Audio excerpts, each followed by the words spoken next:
በብሉይ ኪዳን ዘመን ዘፈን በብሉይ ኪዳን ዘመን ወደ ዝሙትና ወደ ጣዖት አምልኮ ካልገባ በቀር ዘፈን ፈጽሞ አልተከለከለም ነበር። በደንብ ስሙኝ። ዘፈን በብሉይ ኪዳን ዘመን ወደ ጣዖት አምልኮ እስካልወሰደ ድረስ ወደ ዝሙት ቀስቃሽ እስካልሆነ ድረስ በብሉይ ኪዳን ዘመን ዘፈን አልተከለከለም ነበር። ማስረጃ ለዘፈን ጊዜ ያለው አይል መጽሐፍ በክብረ ይሄንን ለማለት ነው። ወደ ጭፈራ ወደ ጣዖት አምልኮ ካልወሰደ በቀር ፈጽሞ አልተከለከለም በብሉይ ኪዳን ዘመን። የዳዊት ከዚህ ይለያል። ልብሱን ጥሎ መጎናጸፊያውን ጥሎ ሜልኮል በመስኮት አይታለም ያሳቀችው። ከዛ እግዚአብሔር ረገማት አይደል? ኢወለደት ሜልኮል እስከ አመ ሞተት ይላል። ሜልኮልን እስከ ሞተችበት ቀን ድረስ ልጅ አልወለደችም። ስለዚህ በብሉይ ኪዳን ዘመን ዳዊት ሲያደርግ የነበረው በግዕዝ ነገራችን ዘፈን የሚለውን ማህሌት ነው። እግዚአብሔርም በመዝሙርና በዘፈን አመስግኑ የሚለው በመዝሙር ወበማህሌት ነው የሚለው። አማርኛው ነው ዘፈን ብሎ የተናገረው እንጂ ብሎ የሚናገረው ማህሌት ነው የሚለው በመጀመሪያ። ምክንያቱም እኛ የምናየው ልክ የአማርኛው መጽሐፍ ቅዱስ ሲመጣ የምናየው የዕብራይስጡንና የግዕዙ ነው የምናየው። ምክንያቱም የተጻፈበት የብሉይ ኪዳን መጽሐፍ በዕብራይስጥ ስለሆነ ስለዚህ መጀመሪያ የምናየው የዕብራይስጡ ደግሞ ቀጥታ የተተረጎመው ወደ ግዕዙ። ስለዚህ ከአማርኛው መጽሐፍ ቅዱስ ላይ በጣም ምስክር የምንወስደው የግዕዙ ስለሆነ፣ ስለዚህ በብሉይ ኪዳን ዘመን አንደኛ ዘፈን ፈጽሞ አልተወገዘም ነበር። ያ ማለት ወደ ዝሙት ካልወሰደ በቀር ወደ ጣዖት አምልኮ ካልገፋፋ በቀር አይከለከልም ነበር። በሐዲስ ኪዳን ግን ፈጽሞ ተከለከለ። ገላትያ 5 ላይ ከስጋ ስራዎች አንዱ ምንድን ነው? ዘፋኝነት። አለቀ፣ ፈጽሞ ተወገዘ። ምንም ጥያቄ የለውም። አቡነ ሺኖዳ አሁን ቀድሞ ድማሽ ጠየቀው። አቡነ ሺኖዳ አንስተውታል። ለምሳሌ የኢትዮጵያ ብሔራዊ መዝሙር የለም ሜዳሉ አቡነ ሺኖዳ ዘፈን ኃጢአት ነው። የሀገርን ግን ብሔራዊ መዝሙር መዘመር ግን ግብር እንደመክፈል ነው ይላል። አሁን ክላስ ስትገቡ አሁን እንኳን ቀርተዋል። የኢትዮጵያን ብሔራዊ መዝሙር ስትሰሙ ዘፈን ነው አንልም። ይሄ ግብር እንደመክፈል። ከዚህ ውጭ ግን ስለ እናት፣ ስለ ፍቅር፣ ስለ ሀገር፣ ስለዛች ልጅ የፈለገ ብታቆለጳጰሰው ዘፈን ኃጢአት ያለቃል። ምንም የዳቦ ስም አያስፈልገው። እንኳን እሱ ቀርቶ ግልጹ መነጋገር እንኳን እሱ ቀርቶ ማህሌት መዝሙር ሲዘመር እየተሽከረከር ብትወራጭ ጭፈራ። እውነት ነው ሸት እስክስ አይደል አለ እኮ ሰው የሚካኤል ማህሌት ሲሆን ጥያቄ እስክስ ያለ ከብሮ የሚያታኩ ሰው እንኳን እንደዚህ ቦታ ማህሌት እኮ ነው። ስለና ስለ አባት ፍቅር እኮ አይደለም ማህሌት እስክስ እያወረድ እኮ። ለዛ እኮ ነው የጥንት አባቶቻችን ልክ ማህሌቱ ሲሞቅ በጸናጽል አቁበቅ። እኛ እንደዛና የንግስ ቃል ላያችሁ እንዴት ከብሮ እንደበዛ ሴቶች ወንዶች የጦራቸው አሁን ለማርያም ፍቅር እኮ አይደለም። እኛም ፈልጎ የከበሮና የዳንስ ሐራራችን እኮ እንወጥ። አሁን የመናፍቃን ለምን የምንቃወሙ? በጌታ አስመስሎ ኃይለኛ እስክስ ትግርኛ አለው፣ ጉራግኛ አለው፣ አማርኛ አለው። ለማን ነው ግን? ለጌታ። የተደበቀ የዘፈን ጥማታችን ክለብ የሚገኘው ቤታቸው ያገኙታል። እኛ ጋር ነው እያጋ እየወረሰ። ስለዚህ አይደለም ጭፈራ ልንጨፍር ቀርቶ ማህሌት ወይም መዝሙር ምንዘምሩ በአግባቡ ከበሮ ካልመታል በአግባቡ ማህሌት ካልቆምን እየተሽከረከርን እየተወራጨንም ከሆነ እሱ አይፈቅድም፣ ክልክል። ዮሐንስ አፈወርቅ ከአባቶች የምንጥቀስላቸው ዮሐንስ አፈወርቅ እንደውም ከዚህ ይብሳል። ዮሐንስ አፈወርቅ አሁን እንደ ጥንት ዘመን በመሰንቆ በክራር በእምቢልታ በዋሽንት ለምንዘምረው የኛ የመንፈሳዊ መዘመሪያ መሳሪያችን ጉሮሯችን ነው። አሁን አንድ መዝሙር አሁን እንዘምር ብንል ያለ ከበሮ አንችልም፣ ያለ ጸናጽል አይቻልም፣ ያለ በገና አይቻልም እንጂ ወይ የታለ ከበሮ የታለ በገና ሳናጨበጭብ አብይ ጾም ላይ እንዲህ በአፍ ብቻ። አዎ የአፋችንን ምስጋና ገበት ይቀበለዋል። ቅላጼ ነው ለሚሳበው እግዚአብሔር ከልብ የሚወጣው ምስጋና ነው እንጂ በከበሮ ሳይታጀብ በጸናጽል ሳይታጀብ ክራር ሳይኖር መሰንቆ ሳይኖር አይልም እግዚአብሔር። ቅዳሴን ተመልከቱ። ምን አለው? ዋሽንት አለው፣ በገና አለ፣ መሰንቆ አለ፣ ክራር አለ፣ ማህሌት ተመልከቱ። ከበሮና ጸናጽል ብቻ ነው ያለው። እሺ ማህሌታችን በክራር የታጀበ ነው። መሳሪያ እኮ የለውም። እሺ መቋሚያው ድምፅ አለ ሶኬት ይሰካል፣ መቋሚያ የሚያወጣው ድምፅ አለ። ጸናጽል ስናንቀሳቅሰው፣ ከበሮም ስንመታው ምስጋና፣ ዝማሬ። በነገራችን ላይ ስለ መዘምራን ማልዳ የለም በተቀምሳት ያቋም መዘምራን የሚለው እነዚህ የሚለሱትን አይደለም። እነዚህ የሰንበት ተማሪዎች በቅርብ እንኳን የተቋቋሙ ሰንበት በሀገራችን መዘምራን የሚላቸው እነማን ነው? መርጌቶቹ መዘምራን ይባላል። ዳዊት የዘመረው ማህሌት ነው የሚለው እንጂ ጭፈራ ይልማል። ሁለተኛ ዳዊት ሲዘምር እንደ ያደረገው ንጉስ ሆኖ በደምብ ስሙ፣ ንጉስ ሆኖ ዝቅ ብሎ ሲዘምር ልብሰ መንግስቴ፣ ግርማዬ፣ ሞገሴ፣ አክሊሌ፣ ልብሴ ሳይ በታቦተ እግዚአብሔር ከሌዋውያን ጋር ሆኖ እየዘመረ ራሱን ንቆ ዘመረ። ይህን ለመግለጽ ነው ልብሱን ጥሩ የሚለው ቃል እንጂ ጫንቁን ጥሩ እብዶ እንደኛ አይደለም። ትርጓሜ አንዱ ተራ ተመልከቱ። ሜልኮ የናቀችው ለምንድን ነው? አንተ ንጉሶ እንደዚህ ይታያል። አሁን ለምሳሌ በቀላሉ ምሳሌ ስጣችሁ።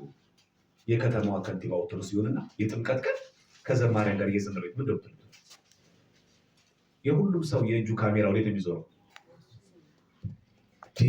እንዴት ከንቲባ ሆኖ ያለ አጃቢና ያለ ጋር እንዴት ከመዘመራን ጋር ዝቅ ሆኖ ይዘምራል? ላብያ ላቡ እንዲያለ ቢዘምር እና ኮታው ቆ እንዲሉት ለሸሚዙ እንደዚህ ያለ ቢዘምር እንደዚህ ማለት እሱን ጥሩ ማለት ነው እንጂ ራቁቱ ሆኖ ምናምን ተወራጭቶ አይደለም። ልብሱን ጥሩ ያሰኘው ያ።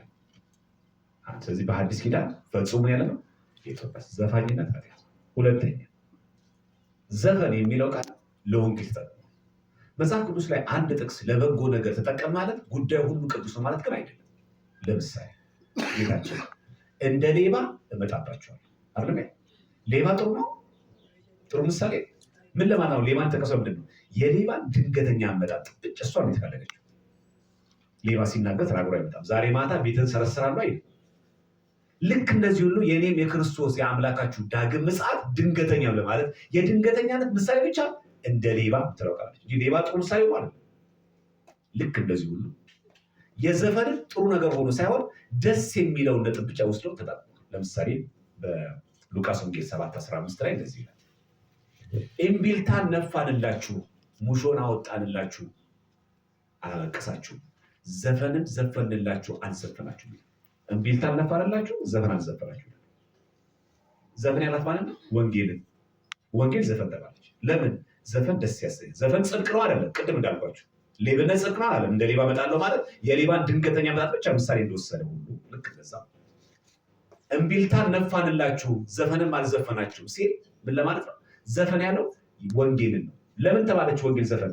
ዘፈን ደስ ያሰኛል። ያቺ ደስ የምትራመጥ ብቻ እንጂ ዘፈን ጽድቅ ነው አይደለም። ልክ ቅድም እንደ ሌባ እመጣባችኋለሁ የሚለው ቃል ሌባ ጽድቅ ሆኖ አይደለም። ሌብነት ጥሩ ነው እያለ አይደለም። መስረቅ ጥሩ ነው እያለ አይደለም። የሌባን ድንገተኛ መጣት ብቻ ነጥብ እንደወሰደ ሁሉ እዚህ ጋር ዘፈን የምትለቀስ ሰው ዘፈን ሲሰማ እንደሚደስተው ወንጌልን ደስ ታሰኛለች ለማለት ዘፈን አለ። እችን ጥያቄ ስለ ፕሮቴስታንት ወገኖች ጠይቋቸው። መቼሴ ወንጌል ነው ሉቃስ ወንጌል ላይ ምዕራፍ 7 ላይ ያልቃል። ዘፈን ኃጢአት ነው አይደለም በሏቸው። ኮራ ነው። አዎ ጥያቄ ነው። ጌታ እኮ ታዲያ ወንጌል እኮ ዘፈን አላት። አሁን ይሄ ገድል ላይ ቢጻፍ ኖሮ በስማ የኦርቶዶክሶች መጽሐፍ ይሄው ዘፈን ወንጌል እያሉ እኛ እኮ ተመልከቱ። ሉቃስ ወንጌል ነው ደግሞ እኮ ተናጋሪ እኮ ነብይ አይደለም እራሱ ክርስቶስ። እምቢልታ ነፋንላችሁ ዘፈን አልዘፈናችሁ እኮ ጌታ ዘፈኑ እያለ ነው። ፍቱታ መጽሐፍ ቅዱስ ብቻ ስለሚለው ሶላ ስክሪፕቸር ፍቱታ። እኛ ኦርቶዶክሳውያን ምላሽ አለን፣ ትርጓሜ አለን፣ አንድምታ አለን። እሱ በግል የለም።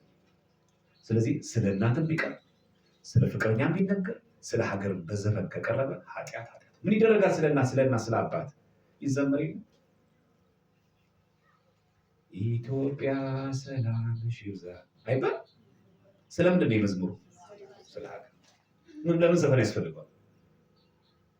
እመቤታችን ማርያም ሀገራችን ጠብቂልን በምልጃሽ። ስለማን ነው? ይኸው እንዲቻል ዘፈን አይጠበቅብንም። አልከለከለችንም ቤተክርስቲያን። ስለ ሀገር ሰላም ጸልይ፣ ስለ ሀገራችን ስለ ኢትዮጵያን ማልዳለን አይሉ ቅዳሴ ነው። እዚህ መዝሙር ስላለን ስለ ሀገር ለመግለጽ አይጠበቅብንም። ስለዚህ አንድ ሰው ስለና ስለ ሀገር በዘፈን መቅረብ ተብሎ አይቻልም። በብሉይ ኪዳን ዘመን ይባል ነበር። ቅድም ብያቸዋለሁ። ለምን ነበር ብያቸዋለሁ? ወደ ዝሙትና ወደ ጣዖት አምልኮ ካልወሰደ ፈጽሞ አልተወገዘም ነበር። በሐዲስ ኪዳን ግን ሆነ ግን ዘፋኝነት ከስጋ ስራዎች አንዱ ቢሆንም ግን እዚህ ጋር መተን ደግሞ ወንጌልን ግን ዘፈን ያለበት አግባብ ግን አለ። መናፍቃን እንደሆነ ጫጫውታል። ዘፈን አልዘፈናችሁ ሲል ምን ማለቱ ነው? ጌታ ሙሾ ይላል። ሙሾ የተባለችው ኦሪት ናት፣ ሁሌ ኃጢአት የምታዘክር። ዘፈን የተባለችው ወንጌል ናት። ፍቱት ብትላችሁን አይፈቷትም። እስቲ ወዳጅ ካላችሁ ጠይቋቸው። ዘፈን ዘፈንላችሁ አልሰማችሁ፣ እምቢልታ አልነፋላችሁ፣ አልዘፈናችሁ ቢለው ስለዚህ ባጭሩ ስለዚህ በሐዲስ ኪዳን ፈጽሞ ያለ ነው የተወገዘ። በየትም በቃ ስለዛች ልጅ የሚሆን ስለምታፈቅራት የሚሆን ስለ ሀገርም ቢሆን ስለምንም ቢሆን በእኛ ቤተክርስቲያን ነገር ግን ቅድም እንዳልኳቸው አቡነ ሽኖዳ እንዳሉት የኢትዮጵያን ብሔራዊ መዝሙር መዘመር ምን መክፈል ነው ብሏል? ግብር እንደዛ ነው እንጂ ከዛ ውጭ ከብሔርኛ የተቀላቀለ ነገር የለብን። አለቀ። የተቀላቀለ ነገር የለብን። ለምን ዘፈን የጠላ ነው? ለምን የዘፋኝነት የስጋ ሳይሆን ለምንድን ነው የአጋንንት ስራ ሰው? ትንቢተ ኢሳይያስ ምዕራፍ 23 ላይ አጋንንት ይዘፍናሉ። ለዛ ነው ዘፈን የሚቃወሙ። እሺ፣ ምክንያቱም ዘፈን የማን ስራ? የአጋንንት። ትንቢተ ኢሳይያስ የተጻፈው ትንቢተ ኢሳይያስ ምዕራፍ 23 አጋንንት ይዘፍናሉ ይላል። ይዘምራሉ ወይም አጋንንት አይዘምሩም? አጋንንት ግን ይዘፍናሉ። ስለዚህ ዘፋኝነት የማን ስራ ነው? የአጋንንት ስራ መጽሐፍ ቅዱስ ስለሚናገር። ስለዚህ ዘፈን በሰይጣን የሚቀርብ መስዋዕት ነው። መዝሙር ለማን የሚቀርብ ነው? ለእግዚአብሔር የሚቀርብ መስዋዕት። ስለዚህ እኛ ለዘፈን አንቀርብ። ዘፈን ኃጢአት ያለቀ ስራውም ራሱ የማን ስራ ነው? የአጋንንት ስራ። ይህም በዚህ እና በሐዲስ ኪዳን ፈጽሞ ተወገዘ። ሁለተኛው ነጥብ ላይ ግን በተለይ ይሄ ከሀብት ጋር በተያያዘ ይሄ ከሀገረ ስብከት ጀምሮ ውይይት የሚጠይቅ ጉዳይ ነው። ያ የእኛ ቤት እንቅልፍ እንደተጠበቀ ሆነው ግን ለምሳሌ ሀገረ ስብከቱ እናንተ እዚህ ያላችሁ ወረዳ ቤተ ክህነቱ ሰብስቦ አቅም ያላችሁ ባለሀብቶችን ጠርቶ ማናገር፣ ምን እየሰራችሁ ነው? ምን እየገነባችሁ ነው? ከስራችሁ የቀጠራችኋቸው ሰራቶች እነማን ናቸው ብሎ ማናገር። ስራ መውሳት አለበት። ይሄ ዘረኝነት አይደለም። ይሄ መድሎ አይደለም። በእርግጥ ትክክለኛ አስተሳሰብ እኛ ነበር። እኛ አሁን ትምህርት ቤት አንድ ባለሀብተኛ ጋር ኦርቶዶክስ የሆነ ትምህርት ቤት ቢከፍት ጥበቃው ሌላ ቤተ እምነት ቢሆን አስተማሪ ለምን ችግር አለበት? የለበትም። ትክክለኛ ምልከታ እኮ ነው። ግን እንደዛ እንድናስብ ያስገድደዋል። አሁን ቅድም ወንድማችን ጠቅሷል። ሲጀመር ብርሃን ባንክ እንኳን ቅጥሩ ቀርቶ ብርሃን ባንክ ሲቋቋም ራሱ የተቋቋሙ በፓስተሮች ይደንቃል። ብርሃን ባንክ ሲቋቋም ራሱ የተቋቋሙ ራሱ በፓስተሮች። ስለዚህ ብርሃን ባንክ ሲቀጣል ሰው ተሰማ አለበት እና ምንድን ማድረግ ያለብን እኛ መጀመሪያ ቤተክርስቲያን በተለይ በሾ ነው ያለችው ስናነሳ በዚህ ያሉት አድባራት አስተዳዳሪዎች፣ አለቆች፣ ወረዳ ቤተ ክህነቱ ሰብስቦ ለካህናት መረጃዎችን በመስጠት ምዕመኑን በማጠናከር ሆቴሎችን ስትከፍት፣ ትልቅ ድርጅቶች ስትከፍት፣ ፋብሪካም ከከፈል፣ ትምህርት ቤትም ከሰራ፣ ኮሌጅም ከፈል፣ በእነዚህ ስራ ዝም ብለህ በዘር አይደለም ኦቶሱነ ዝም ብለህ አስቀባው አይደለም። ጠንካራ የሆኑ የማስተማር ብቃት ያላቸው ጥርሶች ይቀጣሉ። ይሄ እንደ ግዴታ መሆን አለ። የረሳሁትን እንደውም አስታወሰኝ። ግብፅ ውስጥ ኮፕቲክ ላይ 2% ኦርቶዶክስ ነው ያለው፣ 98% ሙስሊም። የሚገርማችሁ ግን 2%ዎቹ የግብፅ ኦርቶዶክሶች 98ቱንም ፐርሰንት ሙስሊም ግን ቀጥ ተጠርገው ያስተዳድራሉ። ፋብሪካው፣ ካምፓኒው፣ ድርጅቱ እንዳለ የማን የኦርቶዶክሶቹ። ስለዚህ እዛ ፋብሪካ ውስጥ ጥበቃው ማን ነው? ሙስሊም። ጽዳት ሰራተኛ ማን ነው? ሙስሊም። ኃላፊ ማን ነው? ባለቤቱ ኦርቶዶክስ። 2%። እንዴት አድርጎ የግብፅ ኦርቶዶክስ የግብፅ ፕሬዝዳንት እንደሚጠብቃቸው አላያችሁም? ባለፈው ፕሬዝዳንት አልሲሲ የግብፅ ፕሬዝዳንት የገና የፋሲካ ቀን ኮፕቲክ ቤተክርስቲያን ተገኙ። ወዶ ነው የተገኘ። ሙስሊም እኮ ፕሬዝዳንት ነው፣ ግን ተገኘ ኮፕቲክ ላይ። 2% እኮ ናቸው። ፈርቷቸው እኮ አይደለም። 2% ኦርቶዶክስ ቢሆኑ የግብፅን ኢኮኖሚ የሚያንቀሳቅሱት እነዚህ ሁለቱ ናቸው። 98% ሙስሊም የተቀጠረው እዚህ ካምፓኒ ውስጥ ነው። ስለዚህ የግብፅ መንግስት የፈለገ ሙስሊም ቢሆንም ኦርቶዶክሶቹን ይንከባከባል። ለምን? ድሃው ማህበረሰብ ቀጥሮለታል። ስለዚህ ሙስሊሞች ውስጥ ወደው ሳይሆን በግድ 2% ኦርቶዶክስ ያከብራሉ። ለምን? የእነሱ ካምፓኒ ተቃጠለ ማለት እሱም ነገር ስራ አጣ ማለት ነው። እየሰማችሁ ነው። ምን ያክል አቅም እንዳለ ግን እኮ በቁጥር መሰጥ ናቸው። ታዲያ ሾኔ ከዚህ ታንሳለን። የሚገርማችሁ ግብፅ ውስጥ ቤተክርስቲያን ለመስራት አልሲሲ መፍቀድ አለበት። ፕሬዚዳንቱ ከንቲባ አይቻልም፣ ሊቀመንበር ቀበሌ አይቻልም፣ የከተማ መሪ አይቻልም። መፍቀድ የሚችለው ፕሬዚዳንቱ ብቻ። አስባችሁ ተራውን ሾኔ ላይ ቤተክርስቲያን ለመስራት አስባችሁ ጠቅላይ ሚኒስትሩ ካልፈቀደ አይቻልም ሲባል ፕሬዚዳንቱ ካልፈቀደ ግብፅ ውስጥ አይቻልም። ባለፈው ነው ቢቢሲ ሲኤንኤን ሲዘግብ ነበር። የሚሰጣቸው ቦታ ደግሞ ፕሬዚዳንቱ እሱም ከፈቀደ ራሱ የሚሰጣቸው ራሱ ቦታ ይሄ ሃይላንድ ቆሻሻ የሚጣልበት ቦታ። ከዛ ግብጾች በሉ ዛሬ የሆነ ቦታ ተሰጥቷል እዚህ ቆሻሻ መጣያ እሱ እናጸዳለን ተብለው ይመጡና እንዳለ ጎንበስ ብለው በግሪደር አጽድተው ያንን ቆሻሻ መሰብሰብ የሀገር ቆሻሻ መጣያ እኮ ተስፋ እንዲቆርጡ እኮ መንግስት ያደርጋል። ግን እነሱ ያደርጋሉ ያንን ቆሻሻ መጣያ ያደርጉና አጽድተው ቤተክርስቲያን ሰርተው ለምለም አድርገው ኮትኩተው ተክለው ቴምር አምርተው በረሃ ነው ቴምር አምርተው ሸጠው ገዳሙ ቀጠለ። አሁን እኛ ሀገር መከራ አለ።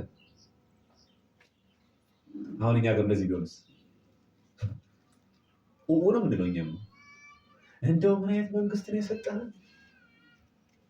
እነሱ ወደ አክሽን ቆሻሻ የሚጣልበት ከተፈቀደ ነው እሱ ራሱ። ከዛ መንግስት ምን ያደርጋቸዋል ደግሞ አጽድቷል ቢሰጣቸው ከፈለክ ይሄን ቆሻሻ መጣያ ቦታውን ጠርገህ ተጠቅመህ ከዛ እነሱ መጥቶ ጠርገው አጽድተው ቤተክርስቲያን አንጸው የሚገርም ለምለም ቦታ ያሉት ፋብሪካቸው። በጣም የሚገርማችሁ የግብፅ ኦርቶዶክስ ቤተክርስቲያን ኮፕቲክ ምዕመን በዲቪ በተለያየ መንገድ ከግብፅ ወጥቶ ወደ ውጭ ሀገር ሲሄድ ወደ አውሮፓ አሜሪካ ሲሄድ የግብፅ ኦርቶዶክስ ቤተክርስቲያን የአስራት አካውንት ይዞ ነው የሚሄደው። እዛ በሚሰራበት ሀገር በአካውንት ገንዘብ ይሰጥ አስራቱማ። እኛ ሀገርስ ነገ አሜሪካ ቢደርስሽ ዲቪን ታደርጊያለሽ። ኦፋይ የሾኔ ድህነት አለቀ። ሰው ትዝም አይላችሁ። ውሸት ነው ትዝም አትለን። አሁን እቺ ጊዮርጊስ ያደግነባት ደብር ለምን አይነድም ወይ ተካተለ እንዴ? እኔም አሁን ቢዚ ነኝ ጊዜ የለኝም። እነሱ ጋር ግን ገና ወደ ውጭ ሀገር ሲወጡ የግብፅ ኦርቶዶክስ ቤተክርስቲያንን የአስራት አካውንት ይሄዳሉ። አውሮፓ ሚሄድ፣ አሜሪካ ሚሄድ፣ ጃፓን ሚሄድ፣ ስካንዲቪያን ሀገሮች ስዊድን፣ ኖርዌይ የሚሉት እዛ ሲገባ ወደ አካውንቱ አስራቱን ያስገባል። ግዴታው ነው። ከውጭ የሚገባው ብር ብታውቂ አስራት። ይሄ ሁሉ መሰራት አለበት። እሺ ግልጽ ጠይቃችሁ አሁን እዚህ ላይ ኦርቶዶክሳውያን ባለሀብቶች የሉም? ሾኔ ላይ እነዛን አሁን የሚያቀናጅ ሰው አለ? አንድ ሀብት ብቻ ስትወያዩ ሀሳብ እንጠቀሙ ነው ሀሳብ ሰጣችሁ። ሁለተኛ እዚህ ሀገር የነበሩ ሾኔ ያደጉ ኦርቶዶክሳን ይሁን በተለያየ ስራ ምክንያት ወደ ውጭ ሀገር የወጡ ሰዎች የሉ? ሁሉም ሰው ዘመዱ እነዚህ ቢያሰባስብ ኦንላይን ስብሰባ ቢደረግ እነዚህ ባለሀብቶች በአካል ቢታደሙ ለቤተክርስቲያናችን ለሾኔ ምን እናድርግ ታምር አይሰራም? ስለዚህ እዚህ ብቻ ሀብታችን እዚህ ብቻ አለበት። ኦርቶዶክስ እንኳን የዚህ ሀገር ተወላጅ ሆኑ ቋንቋውን የሚችሉ በስራ ምክንያት፣ በትምህርት ምክንያት፣ በትዳር ምክንያት ሀገር ለቀው ይወጧል። ግን አሁንም ኦርቶዶክስ ሰዎች አሉ። እነዛን ብናስተባበር ስንት ተአምር እንሰራለን። በየሳምንቱ ጉባኤ ማዘጋጀት ይችላል። የኛ እንቅልፍ ነው። በልጠውን አይደለም ደግሞ እነሱ በነገራቸው እንደሚያወጡ አይመስላችሁ። እንደነሱ ስቁንቁና እንዴ የኔ ቤቴ እኮ ደጃቸው ላይ የማይቀመጠው እኮ ደዛ ቢሰጡ ሰራ የለም። ሁሉም ቤቴ ውጭ ሀገር ሲወጣ ቸርቹ ትዝ አትለው። ለምን? ቸርቹ የተከፈተው ቢዝነስ ነው። እኛ ጋር እኮ ቢሰበሰብ እባክህን እዚህ ነው ያደግከው ደብሩ እንደዚህ ይፈልጋል ብሎ እኮ በአለቃው ቢደወልለት የኛ ምዕመን። ስለዚህ ወንድማችን ቴክስ ስንሰበስበው እዚህ አቅም ያላቸው ባለሀብቶችን ሰብስቦ መጀመሪያ ማቀናጀት ይገባል። ግዴታው እንደሆነ ማሳወቅ። ይሄ የደብሩ ግዴታ ነው። ይሄ የሀገረ ስብከቱ ግዴታ ነው። ይሄ የወረ ቤተ ግዴታ ነው። ምንም ስራ ማለት ሆቴል ያላቸው ሰዎች አሉ፣ ትምህርት ያላቸው ሰዎች አሉ። ቁጭ አድርጎ ምን እያለ ስልጠና መስጠት በፕሮጀክተር ስንት ሰው ነው የጠፋብን ያለው? አንተ ታደግ ስንት የሰንበት ተማሪ ስራ አጣለን። ለምሳሌ እውቀት እያለው ጆሮት መቀጠር ፈልጎ በሃይማኖት የተገለለ ሰው የለም። ዲግሪ አካውንቲንግ ኖሮት ባንክ ላይ በእምነቱ ጉዳይ የቀረ ሰው የለም። እቺ እንኳን በአቅሟ እንኳን ቅድም የጠቀሳት ኦሞ ማይክሮ ፋይናንስ እሷ እንኳን በአቅሟ መድረውና እንኳን ባንክ ትልቅ ድርጅትና ምን አክሲዮን በሁሉም ቅርንጫፍ ያለበት አንድ ኦሞ ማይክሮ ፋይናንስ እሷ እንኳን እቺ ድም እንኳን እሷ እንኳን አላት መድሎ። እዚህ እናንተ ታወራላችሁ እንዴ? እዚህ ዲምቱ የሚባል አካባቢ ታውቃለህ? እዛ ቢጠና ምናምን አካባቢ እዛ አካባቢ በጣም ከፍተኛ የሆነ የኦርቶዶክስ ቁጥር በጣም ዝቅተኛ አለ። ምን ያደርጋሉ መሰላችሁ? ቀይረው ጥቂት የቀሩት ኦርቶዶክሶች ምን አደረጓቸው? ከአሁን በኋላ ከእናንተ ወይ አባት ወይ እናት ወይ ቤተሰብ ቢሞትባችሁ ቀብር አንገኝ ይባላችሁ፣ አናስቀብራችሁ፣ የቀብር ቦታም የላችሁ አሏቸው። ስለዚህ ምን ያደርጋሉ እኚህ ኦርቶዶክሶች? ቀባሪ እንዳያጡ ጴንጤ ይሆናል። በዚህ እኮ ነው አሁን እናንተ እዚህ ደረጃ አልደረሳችሁም። እናንተ ሲከፋ ግን እዚህ ድረስ ይመጣል። እንዴት ሰው እንደዚህ ይጨክናል? ያው ጌታን አመልካለሁ እያለ የፈለገ ሙስሊም እዚህ ጋር ቢሞት ሰው መቀበል የለብንም። ምንድነው ችግሩ? እኛ ኦርቶዶክሶች ነን። ሙስሊም ቢሆን እዛ አይቀበረም። ጴንጤ ቢሆን ቢሞት ምን ችግር አለው ብንቀብረው? እኛ ጋር አይደለም እነሱ ጋር ቢቀበል። ግን አይታችኋል? ግን የተንኮላቸው ብዛት ከእድር ያገሏቸዋል። ከዛስ ያው መቼም ሰው ሲሞት ድንኳን ይጣላል። ድንኳን አንሰጣችሁ ጴንጤ አይደሉማ። ይሄ እንደ ሀገር መስራት የለብንም። አሁን መጮህ አይደለም የሚገባ አቅም ያላቸው ቢጠና ያደጉ ዲምቱ አካባቢ ያደጉ ስንት ኦርቶዶክሳውያን ውጭ ሀገር የሚኖሩ ሰዎች አሉ። ስንት ምሁራን አሉ ዩኒቨርሲቲ ሌክቸር የሆኑ አስራታቸውን ቢያወጡ አንድ ቄስ አንድ መምህር ቢመደብላቸው አይቻልም? እውነት እነዚህ ሰዎች ብናሰባሰብና ለእነዚህ ለጥቂት ኦርቶዶክሶች ሰው ሲሞትባችሁ የምትቀቡበት የእድር እቃዎችን ሳህል የሚያስፈልጉት አሉታዊ ሴቶች ድስት፣ ድንኳን ተገዝቶ ቢዋጣ አንሸፍም። ይህ ስጋት እንዳይገባችሁ ይሄ ጋራንቲ እኛ ጋር አለ። አይዟችሁ ብንላችሁ ልጆቻችሁን በተክሊል በቁርባን ካጋባችሁ አይዟችሁ፣ ለዚህ ሆን አዳራሽ የሚያስፈልጋችሁ የድንኳኑ ኪራይ በሙሉ እኛ እንችላለን ብንል፣ ስለዚህ 2% ኦርቶዶክስ ተአምር ይሰራል። ስለዚህ ተስፋ እንዳትቆርጡ ሲል በኢኮኖሚ ድሃ የሆነ ኦርቶዶክስ መፈጠር የለበት። ማንም የሚፈራ አቅም ሲኖር እውነት ነው ውሸት? ቤት የምትከበረው ስትሰራ ነው። አይታችሁ ከሆነ ቤት ውስጥ ስራ የሚሰራ ሰርቶ የሚገባ ምን ይደረግ? ምግብ አልበላም ከተባለ ምን ነው ጨው በዛበት ልቀይርልህ? ስራ ማይሰራ ቤት የሚውለውስ አይ እንግዲህ ከጠገብክ አንጠፍ ያስታውቃል። እዛው እናት እኮ ነው የምትሰራው፣ እዛው ላይ ቤት ውስጥ እኮ ነው ሰርቶ ሲገባ ለቤቱ ገንዘብ የሚያስገባ ልጅ ከሆነ እንክብካቤው ራሱ ይቀይራል። ምን ወደ በዛትን ጨው በዛውበት ምን ልቀይርልሽ? ለምን ይሁን እንክብካቤ ሰርቶ ይገባል። ያ ቤት ስለሚጋደመውስ አቦ ከበላ ብላ ጠገብ በቃ ምሳም ብላም አይባልም። ሁሉም እንኳን ውጪ እንኳን መናፍቃን የገዛ ቤተሰብ የሚፈልግ ሲሰራ፣ ስለዚህ ድሃ ማንም አይፈልገው። የግብፁ ፕሬዝዳንት ሙስሊም ሆኖ የፋሲካና የገና ቀን የግብፅ ኦርቶዶክስ ቤተክርስቲያን ውስጥ ተገኝቶ ጫማውን አውልቆ ገብቶ እንኳን አደረሳችሁ የሚለው ወዶ ሳይሆን በግዱ ነው። ለምን? 98% ሙስሊሙን ቀጥሰጥ አድርጎ በኢኮኖሚ ያስተምሩት እነማን ናቸው? 2% ኦርቶዶክሶች። ህዝቤን ትንከባከቡልኛላችሁ፣ የእናንተ ድርጅት ነው ቀጥሮ ደሞዝ የሚከፍልልኝ፣ እናንተ እኮ ካምፓኒያችን ብትዘጉት እኮ ይሄ ብዙ እኮ ስራ አጥ ነው ብሎ የሚንከባከባቸው ወዶ ሳይሆን በግዱ። መንግስት እንዲፈራ ማለት ይችላል። በጥይት አይደለም፣ በመሳሪያ እኮ አይደለም፣ በኢኮኖሚ ማውራው እየገባችሁ አይደል? ግልጽ ነው ሀሳቡ አይደል? ኢኮኖሚ አቀም ሲደረጃ ተደራጀ ተዋጋ ምናምን እኮ አይደለም። ኢኮኖሚ ሀብታም ስትሆን መንግስት ራሱ ያከፋል። ይመጣል ቤተ መንግስት፣ ይመጣል መቅደስ፣ ጫማውን አውልቆ ይገባል። መናፍቅ ቢሆን እንኳን አደረሰ ይለዋል። ሳይጥመው ወጦ ሳይሆን ውጦት ይለዋል። አቅም ነዋ፣ ኢኮኖሚ ነዋ። 98%ቱን ያንን ሁሉ ህዝብ ስራ አጥ እንዳይሆን በካምፓኒያቸው፣ በድርጅታቸው፣ በፋብሪካቸው ቀጥሮ ያሰጡት እነዚህ 2% ኦርቶዶክሶች ናቸው። አኩሪ ናቸው፣ ሀብታሞች ናቸው፣ ድሃዎች አሉ። ሁሉም ቆራቢ ናቸው። ልጆቻቸውን ሲያሳድጉ ዲያቆን፣ ቄስ ነገሩ ብር ብቻ የሚሰጡ እንዳይመስላችሁ። እንዳለ የግብፅ ወንድ በሙሉ ዲያቆን ተተኪ አፍራ ወይ መንኩስ ወይ ቄሱ ግድ ነው። ማንም የምታስተምረው ሴት። በጣም የሚገርማችሁ የግብፅ ኦርቶዶክሳን ህፃናት የምታሳድገው ሴት፣ ሴቶቹ በሙሉ የሰንበት ኮርስ የወሰዱ ናቸው። ስለዚህ አባት ስራ ሲሆን ልጅ ናት የሃይማኖት ትምህርት የምታስተምረው ማለት እናት። እኛ ሀሉን ላለ ይህ ሁሉ ኦርቶዶክስ ባለበት ሀገር ላይ ይሁን። ስለዚህ ስንፍናው ከላይ ጀምሮ እስኬት ነው።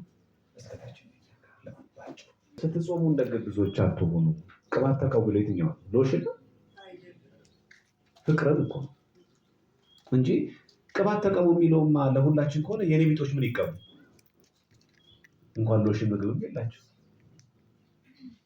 ስለዚህ ፍቅርን ተቀቡ። ስለዚህ እባካችሁ ስፔሻሊ የሰንበታ እርግፍ አድርጋችሁ ተው። በጣም አንደኛ እናቶች አብነቱ፣ አባቶች አብነቱ፣ ዲያቆናትም አብነቱ። አሁን አንተ እንደዛ የተወራጨ ከበሮ እየመታ የሰንበት ተማሪ ምን ብለን የምትቆጣት? አንቺ ጸጉርሽ እንደዚህ ክፍት አድርገሽ መቅደስ ቤተክርስቲያን እየገባሽ ትናንትና ቤተክርስቲያን መታ ማታውቅ ልጅ በሱል በምን ወራብ ትናገሪያለሽ?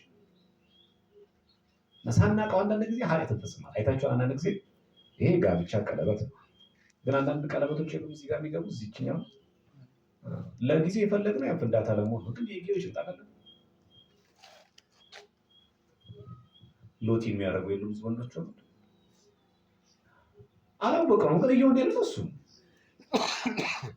ጭቃሪያ ሱሪ፣ የተቦጫጨቀ ሱሪ ብዙ ጊዜ ሳይሆን ለስሙ የሰው ፋሽን አድርገው ምናምን ቃሪያ ሱሪ ፍንዳታ የከተማ ልጅ ለመሆኑ ግን የተቦጫጨቀ ሱሪ ክፍት ሲያደርግ እነሱ እንደሆነ ታውቃላችሁ። ብዙ ጊዜ የተቦጫጨቀ ሱሪ ያደርጋሉ፣ የታፋቸው የሚታይ ምናምን ያደርጋሉ። ከዛ ደግሞ ጫማቸው ፍላት ጫማ ብዙ ጊዜ ያደርጋሉ እና በጣም ሱሪያቸው ሊጠበቅ ይላል። ሱሪያቸው ከእግራቸው በጣም ስለሚያስ በፔስታል ነው የሚያወጡት። ተጣብቆ ፔስታል ይንሸራተት የለ እግራቸው ላይ ሙልጭ እንደዚህ ይወጣል። እግራቸው ላይ ፔስታል አስገብተው አይወጣም ማለት ነው። በጣም እግራቸው ወፍሮ ጫማ ማነው ሱሪያ በጣም ጠባብ ስቲክ የሚል እና አሁን ብዙ እንደዚህ አይነት ሰው አለ። ዲያቆን እንደዚህ አይነት ቢለብስ ሰው እና ለዩት በቃ አንድን ወንጌል አንድን ትምህርት አንችልም። በዚህ አጋጣሚ ቅድም ወንድማችን የምናንሳው ልተው ያልኩትና የሰንበት ተማሪዎች ሆነው ጥንድ ሆነው መሄዱ ምናምን ነገር ማለት ነው። ከጉባኤ መልስ አካባቢ ለምሳሌ እዚህ አካባቢ ጨለማ መብራት ከሌለ የአንድ ሰው ልጅ አብራችሁ ልጅ አላችሁ ከወንዶች ግን ችግር የለም። ግን ከአንድ ሰው ጋር ሆነ እዚህ ስፔሲፊካሊ ቤተክርስቲያን በመጣሽ ቁጥር ያን ልጅ ለማግኘት ስትመጣ እሱ ነው ኃጢአት እንጂ ጉባኤውን ካለቀ በኋላ ምን አለ ከእህቶቻችን ጋር አብረን አንድ ሰፈር ቆንጆ እንዴት እንቅፋት የለም። ለምን ከወንዶች ጋር ይሻል ይባላል። 3 ሰዓትና 4 ሰዓት ጉባኤ እያለቀ አብረን ቤተክርስቲያን ብንሄድ አብረን ብንመጣ ምንም ክፋት የለም። ሁለተኛ እጮኛሽ እዚህ የሰንበት ተማሪ ቢሆን ምን ችግር የለም። ግን ሰዎች በሚያሰናክል መንገድ አታረጉት። ስንት መገናኛ ጊዜና ቦታ እያለ ለዚህ ለ3 ቀን ጉባኤ መታገስ ያቀጣል። ከዛ እኮ ከፍቅራችሁ ጋር ከፍቅረኛሽ ጋር የምታወሪበት ጊዜ ምን ችግር አለ? ሆቴሎች አሉ፣ ካፌዎች አሉ፣ ብዙ ተገናኝተን ቁጭ የምናወራባቸው ሰዎች አሉ። ግን ወግ ስንቀር ሰው የሚያሰናክለው እንተዋለን። መርሃችን ምንድን ነው? ጳውሎስ እንዲህ ያለው ስጋ ስበላ ወንድሜ የሚሰናከል ከሆነ ስጋ መብላቴ አሁን ስጋ ዛሬ የሚበላ ምን ችግር አለ? ቅዳሜ ነው። ግን እናንተ የምትሰናከሉ ከሆነ ማድረግ ያለብኝ ስጋ ኃጢአት አይደለም እሺ ብሎ መስበክ አይደለም፣ መተው ክርስትና መተው። አንተ እንደዛ ከወር ስትወራጭ ተወው በቃ። እና ብዙ ጊዜ ትልቁ ችግራችን በተለይ የክፍለ ሀገር ልጆች ነው በጣም የሚያስቸግረን ነገር የዓለማዊ ነገር ሚዲያ ላይ ሁሉ አለበስ ማድረግ እንፈልጋለን። ትልቁ ችግር እሱ።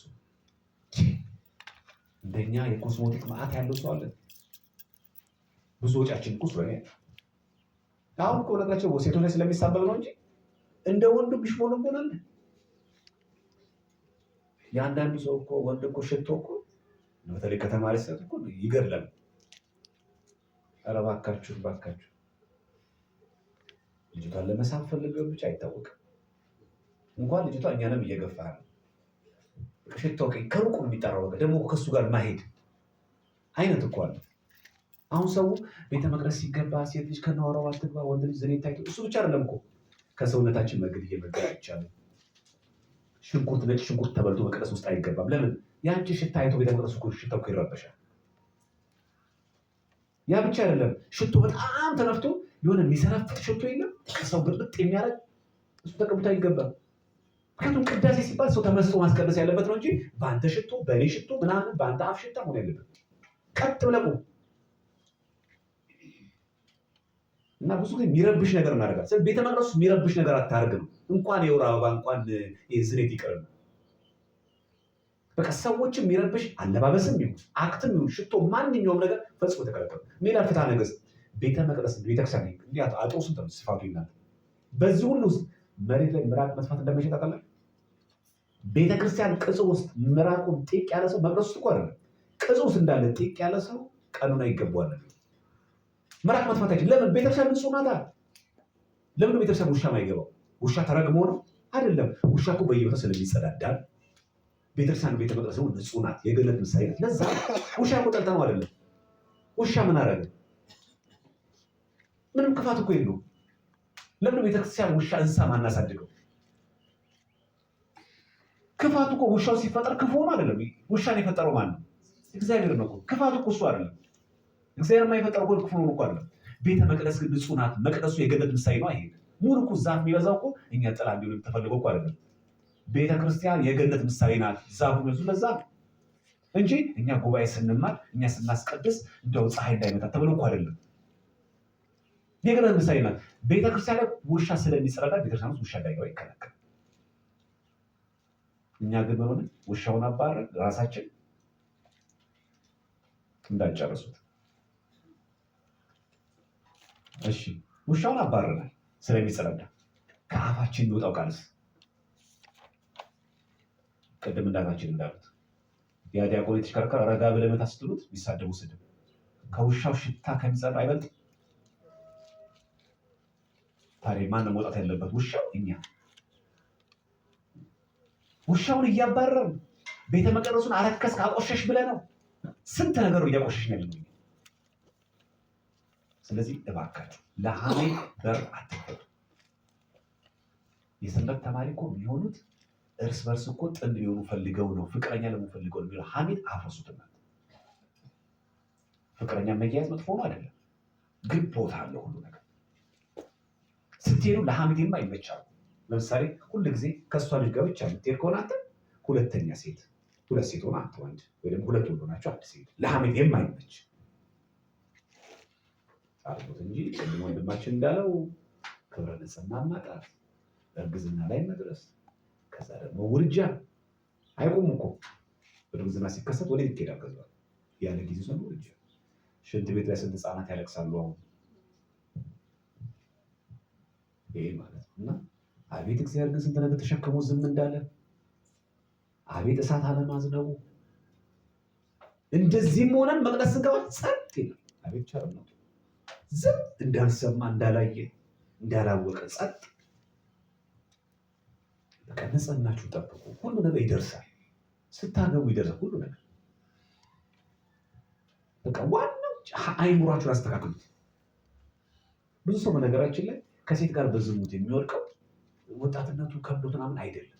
አብዛኛው ሰው የሚወድቀው በግፊት ነው። እጮኛሽ ነው እንዲያው እስከ ዛሬ ምንም አልጠየቀሽም? አዎ ምንም ዝም አለሽ ምንም ነገር እናዳልሽም? አዎ በቃ አይወድሽም ማለት ነው። ከዛ ልጅቷ ታስባለች ታዲያ ከግፊት እሱም ይመጣል ጓደኛው እና ምንም አላረካትም እስካሁን። አዎ ኧረ በስመ አብ እኔ አያስችለኝም ይቅርታ አድርጊ። ከዛ ማታ ሲገባ ኦኬ ለካ ሰው ሁሉ እንደዚህ ያደርጋል። ስለዚህ ከልጅቷ ጋር ማድረግ አለብኝ። አሁን ያሰናከላቸው ውበታቸው አይደለም፣ ወጣትነታቸው ያሰናከላቸው አይደለም፣ የልጅቷ ቁንጅና አይደለም፣ የልጁ ስሜታዊ መሆን አይደለም። ማን ነው? አቻ ግፊት። ብዙ ሰው እንደዛ ነው። ከዛ ምን ያደርጋል? በስመ አብ እኔ እኮ አይቼዋለሁ፣ ለኔ እኮ ብርቅ አይደለም። ሀብታም ምናምን አራዳ መሆናቸው ነው በእኛ ቤት። አቻ ግፊት ፈልገህ እኮ አይደለም አንተ፣ ስሜት እኮ ጋድኗል። ልጅቷ እኮ ብታሰናክል ልጅ ሆና እኮ አይደለም ያናክል፣ ግን ምንድነው ፍላጎቱ? የአቻ ግፊት። እስከዛሬ ምንም አላደረጋችሁ፣ ዝም ብላችሁ ምንም አልጠየቃችሁ። አንቺ እንደዛ ይሉሻል ሴት ጓደኞች፣ ምንም ዝም ነው የሚልሽ። ይህ በቃ ሌላ ሰው አለው ማለት ነው። ለዛው በንጽህናችን እናጣለን። እግዚአብሔር በንጽህናችን እኮ ይጠብቃል። ስለዚህ ከግፊት ተጠበቁ፣ ራሳችሁ ይችላል። ብዙ ሰው የሚሰራው ድራማ። በነገራችን ህይወታችን በሙሉ ፊልም ነው። አሁን እጮኛሞች ሲጣሉ ምን ይደረጋል? በጣም ያፈቅራት ከሆነ ከተወችው ይሄዳል፣ ስልኩን ይዘጋል፣ ይገባና መጠጥ ቤት ሄዶ ይጠጣል። እንደዚያ ፊልም ላይ ነው እኮ። ፊልም ላይ እንደምታውቁት ሁሉ ፊልም መቼ ሳታዩም አለ።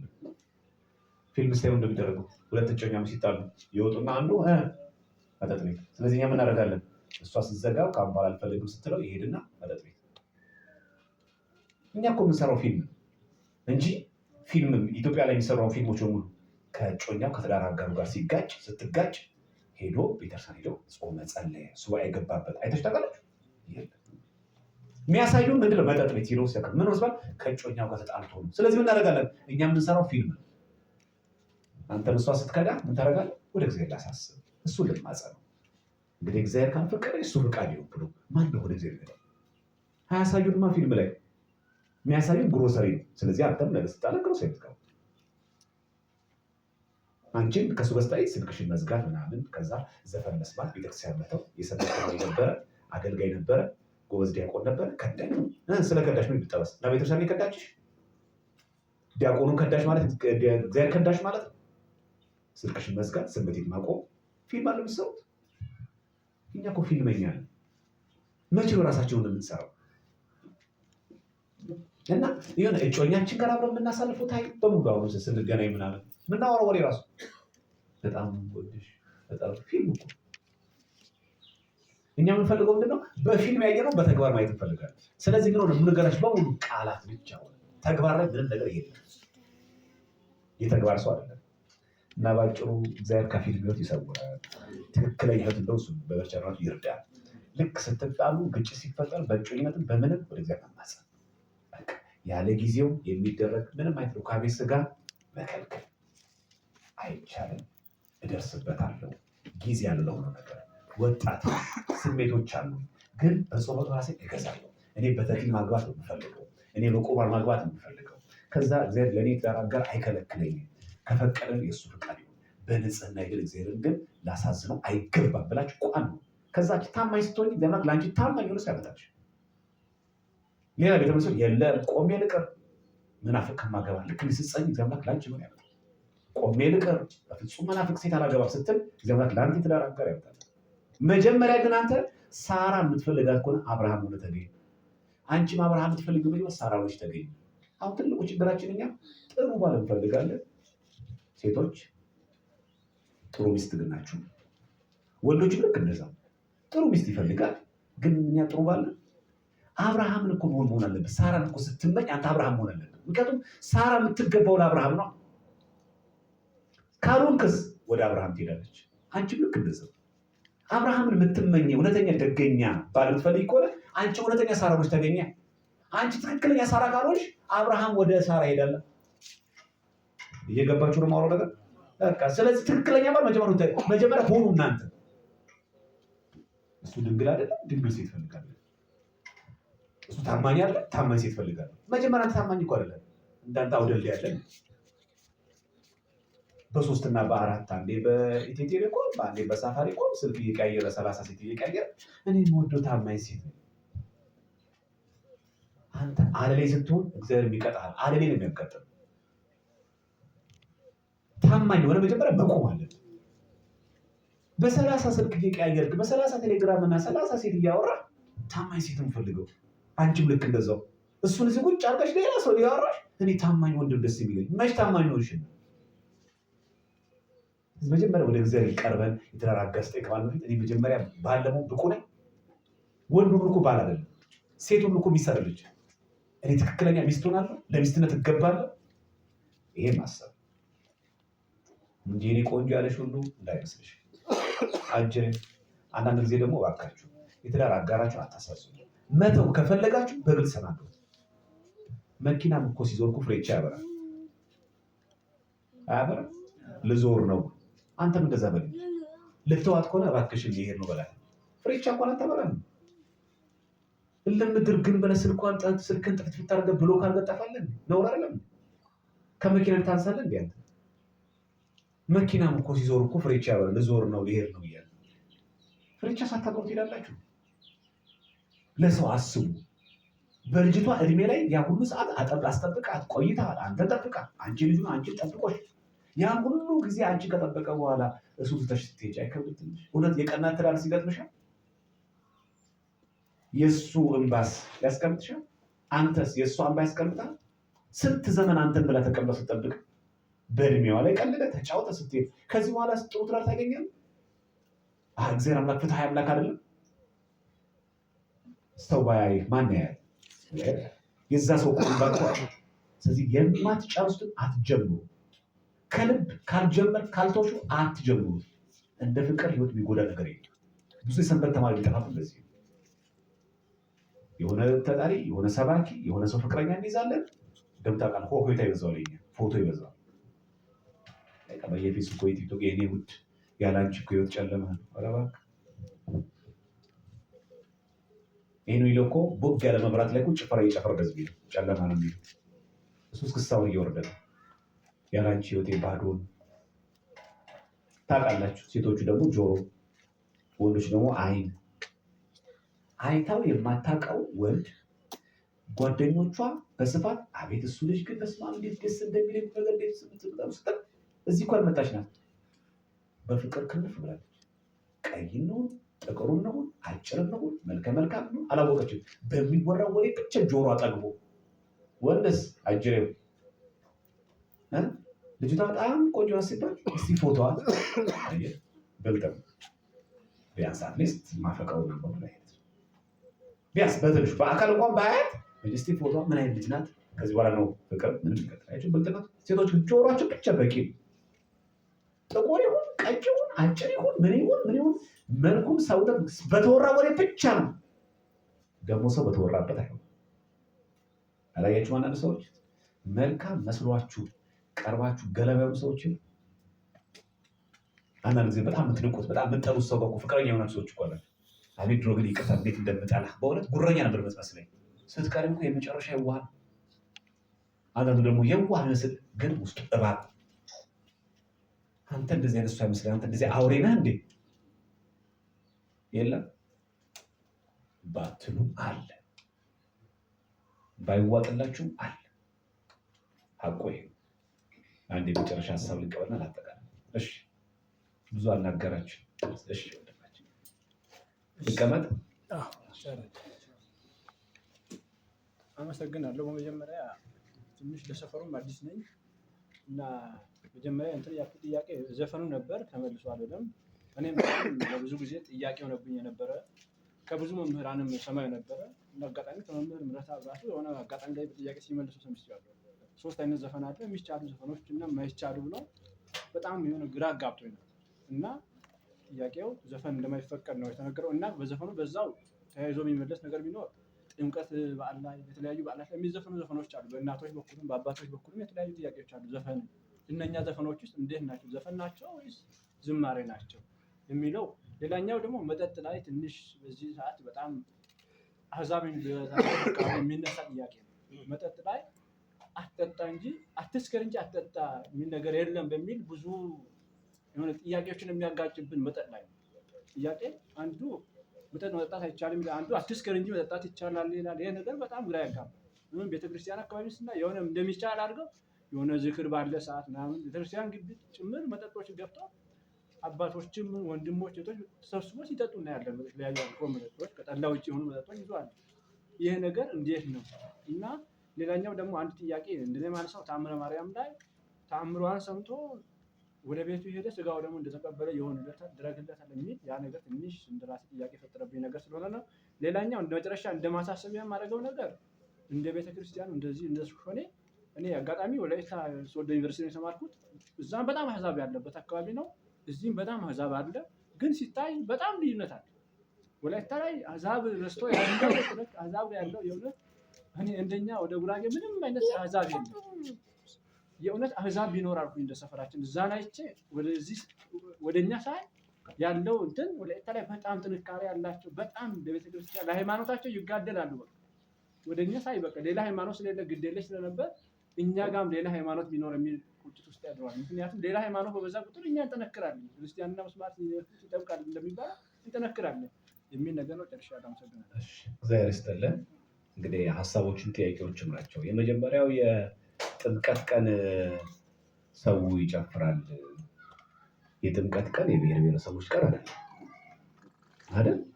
መጀመሪያ ስለዚህ ምንም አይነት ጭፈራ አይፈቀድም። መጀመሪያ የጥምቀት ቀንና የብሔር ብሔረሰቦች ቀን ይለያያል። ያ ቀን የመድኃኔዓለም ኢየሱስ ክርስቶስ መጠመቁ ለሕዝቡ ሁሉ እኛን ለማዳን ክርስቶስ በጥምቀተ ባህር ቆመ ማእከለ ባህር ብለን እንዘምርበት ታቦታት ከመንበረ ክብራቸው ወርደው ወንዝ ዳር የሚያርዱት ከሰማይ ሰማያት ወርደው ለእኛ ሲል በግርግ መሆኑ ለማሳየት ባይሆን በሀዲይኛ መዘመር ይችላል። በሀዲይኛ ግን መጨፈር አይቻልም። ስማሳው በኦሮምኛ መዘመር ይቻላል። በኦሮምኛ መጨፈር ግን አይፈቀድም። ግን የሀገሩ ባህል ሆታ ሆ እያሉ አሉ ያለ አባቶች የራሳቸው ባህላዊ በሆነ መንገድ እግዚአብሔርን በቅን የሚመሰግኑበት አለ። እሱ አልተከለከለም። ግን በቋንቋችን እንድንዘምር እንጂ በቋንቋችን ሀሳብ እንድንጨፍር አልተፈቀደም። ከተሞች ላይ ኃይለኛ እስክስታ እኮ ነው። እዚህ ጋር ትግርኛ ይዛሉ፣ ሹሩባ ተሰርተው ምናምን ከበሮ እየመጡ እዛ ጋር በአማርኛ አለ፣ እዛ ጋር ወላይተኛ አለ፣ ጉራጊኛ አለ። በጣም የሚገርማችሁ የሆነ አንድ ደብር ማልነገራችሁ ሚካኤል ደብር ላይ ውስጥ ሚካኤል ደብር ላይ ውስጥ ቤተክርስቲያኑ ታቦቱ ገብቷል። የጥምቀት የቃና ዘገሊላ ገብቶ እዚያ ቁጭ ብለው ጉራግኛ ተውት። እዛ ጋር ደግሞ አማርኛ እስክስታው ተውት። ምን እንደሚያደርጉ ታውቃላችሁ? ናፍቃን ካሜራ የእኛስ የጥምቀት ቀን ከተማው ላይ ይሄ ወጣቶችን 20 ዓመት ምናምን የሆናችሁ ልጆች የዛ ሰዓት የሚያደርጋል ሆን ነው ቢራ ብዙ ጠጥተው አረቄ ጠጥተው ብር ብሎ ሰክረው ከሴቶች ጋር እየጨፈሩ ይደርሳል። ከዛ ናፍቃን ካሜራ ይመስታ ይሄ እኮ ነው ኦርቶዶክስ ይላል። ውሸት ነው። የራሳችን ድክመት ወደ ቤተክርስቲያን አናምጣው።